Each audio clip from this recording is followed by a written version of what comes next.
நான் ஆசையை வென்ற ஒரு புத்தனுமல்ல, என் காதலை சொல்ல நான் கம்பனுமல்ல. உன் காது கடித்தேன் நான் கனவினில் மெல்ல, இன்று கட்டி அணைத்தேன் இது கற்பனை அல்ல.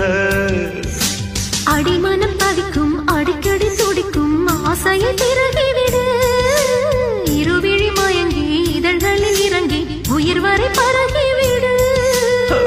முத்தம் வழங்காது ரத்தம் அடங்காது.